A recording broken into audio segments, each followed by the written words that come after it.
Hello, I am Karthika Badola and today I'll be covering compound interest part of ratios and percentages. So सबसे पहले interest की बात करते हैं. तो इंटरेस्ट काफ़ी इम्पोर्टेंट कॉन्सेप्ट है मॉडर्न बैंकिंग सिस्टम समझने के लिए.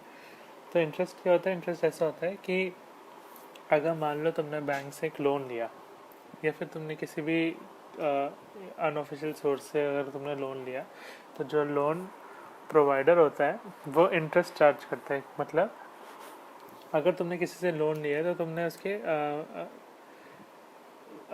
तो जो लोन देने वाला होता है वो इस चीज़ को एक प्रॉफिट चीज़ बनाना चाहता है, क्योंकि कोई अपने मतलब पैसे किसी को ऐसे ही नहीं देना चाहेगा ना. मतलब इवन दो जो लोन जिसको दिया होता है वो उसको वापस करना होता है पैसे, बट कोई अपना पैसे ऐसे फंसा के नहीं रखना चाहेगा. ठीक है. तो क्या करते हैं, ऐसे बैंक्स भी नहीं करना चाहेंगे, क्योंकि अगर बैंक्स ने बस ऐसे लोन सबको देना शुरू कर दे तो पूरी दुनिया ही लोन ले लेगी बैंक से और बैंक के पास फिर कोई पैसा ही नहीं बचेगा. तो जो लोन्स होते हैं उसमें मतलब ये प्रॉफिट बनाने के लिए बैंक्स या फिर जो अदर सोर्सेज ऑफ लोन होते हैं वो क्या करते हैं, वो उस पर एक इंटरेस्ट चार्ज करते हैं. ठीक है. तो जो इंटरेस्ट चार्ज करने का मतलब क्या होता है, वो जितना तुमने लोन दे रखा होता है उसका एक परसेंटेज वो हर फिक्स्ड ड्यूरेशन में उतना वो तुमसे एक्स्ट्रा मांगते रहते हैं. ठीक है.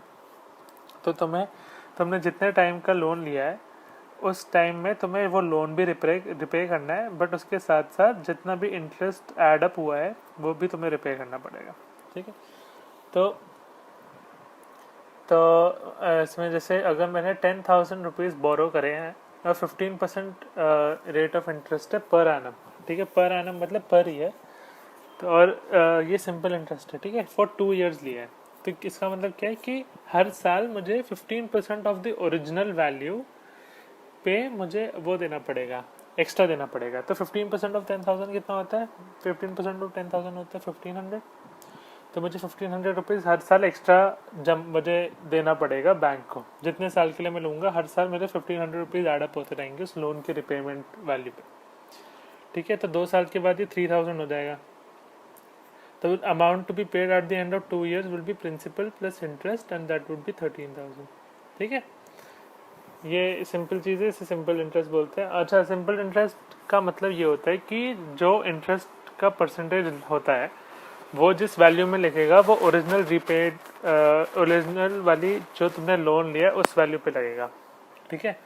जो हर साल तुम्हारा लोन की रीपेमेंट वैल्यू बढ़ी जा रही है उस पे ये नहीं लगता, ये ओरिजिनल वैल्यू पे ही लगता है ये परसेंटेज. कंपाउंड इंटरेस्ट क्या होता है? कंपाउंड इंटरेस्ट ये होता है कि हर फिक्स ड्यूरेशन के बाद तुम्हारा जो लोन रिपेमेंट वैल्यू है वो बढ़ती रहेगी. बट सिंपल इंटरेस्ट क्या करता है? सिंपल इंटरेस्ट सिर्फ ओरिजिनल वाले पे ही इंटरेस्ट चार्ज करता है. कंपाउंड इंटरेस्ट क्या करता है कि जो नई वैल्यू बन चुकी है आफ्टर एडिंग द इंटरेस्ट, तो उस वाले वैल्यू में भी उस पूरी जो नई वैल्यू होती है जिसमें इंटरेस्ट ऐड हो चुका है उस वैल्यू पे इंटरेस्ट का परसेंटेज लग के और नया इंटरेस्ट कैलकुलेट होता है. ठीक है. The interest is calculated on the amount of the previous year. This interest is compounded और कॉल्ड कंपाउंड इंटरेस्ट. ठीक है. तो a sum of 20,000 is borrowed by Hina for 2 years at a rate of 8% compounded annually. ठीक है. Find the compound interest and the amount she has to repay. तो first year के बाद 8% और 20,000 इसको देने पड़ेंगे. तो 8% और 20,000 कितना होता है? 1,600. तो जो नई वैल्यू हो जाएगी वो हो जाएगी 21,600. ठीक है. उससे मतलब अब 2 साल के नेक्स्ट साल 21,600 रुपीज़ देने पड़ेंगे. अब उसके जो नेक्स्ट साल है उसमें वो क्या करेंगे, 8% फिर से कैलकुलेट होगा, बट वो 20,000 पे कैलकुलेट नहीं होगा, वो 21,600 पे कैलकुलेट होगा. तो ये जो वैल्यू है 1728 आ जाती है. इसको 21,600 से ऐड करो तो 23,328 रुपीज़ उसको देने पड़ेंगे अब. ठीक है. तो ऐसे देखते हैं फिर से. तो C I compound interest is equal to A minus P. और पहले तो principal for the first year P1 है. तो P1 कितना है? P1 है 20,000 और SI1 is the simple interest calculated as the first year which is 8% of P1 which is 1,600 rupees. तो जो नेक्स्ट ईयर का प्रिंसिपल होगा उसे P2 बोलेंगे, और वो 20,000 पे 1600 हो जाएगा।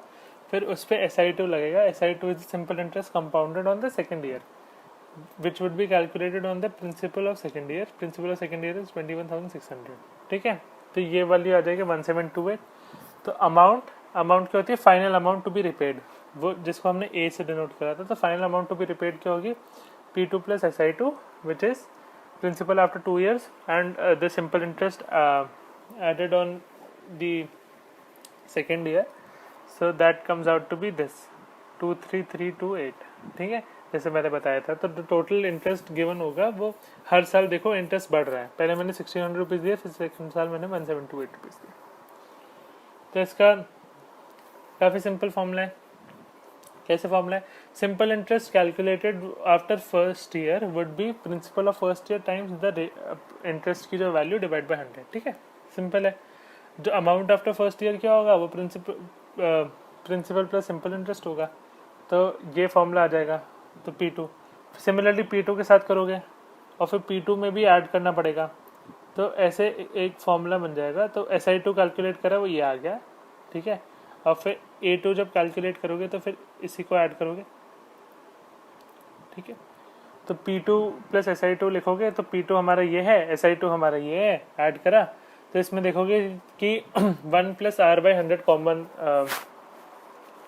मतलब मल्टीप्लिकेशन फैक्टर आया था। तो अगर मैं P1 1 प्लस R बाई 100 को कॉमन लूँ तो मेरे पास 1 प्लस R बाई 100 बनेगा। तो ये स्क्वायर हो जाएगा।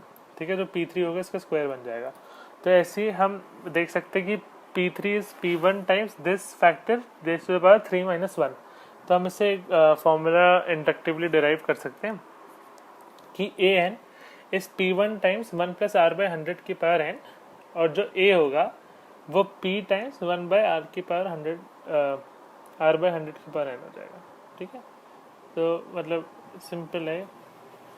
तो amount after n years would be this. ठीक है, तो बस ये सिंपली फॉर्मूला लगा लो, या फिर तुम स्टेप वाइज भी कैलकुलेट कर सकते हो जैसे तुम्हें अच्छा लगे। तो फिर हमें दे रखा है compound interest on 12,600 for 2 years 10% per annum compounded annually. ठीक है, तो इसे कैसे सॉल्व करेंगे? हमें P दे रखा है, हमें R दे रखा है, और हमें वो दे रखा है N दे रखा है। तो N हमें दे रखा है 2। तो हमें फॉर्मूला पता है कि P 1 प्लस R बाई 100 की पावर n, ये कैलकुलेट करो तो हमारे पास फाइनल अमाउंट आ जाएगा। और जो कंपाउंड इंटरेस्ट होगा final amount minus initial input होगा प्रिंसिपल। बस ये सिंपल सा थ्योरी है कंपाउंड इंटरेस्ट और सिंपल इंटरेस्ट की। और नेक्स्ट क्लास में हम चैप्टर ये ख़त्म कर देंगे। ओके।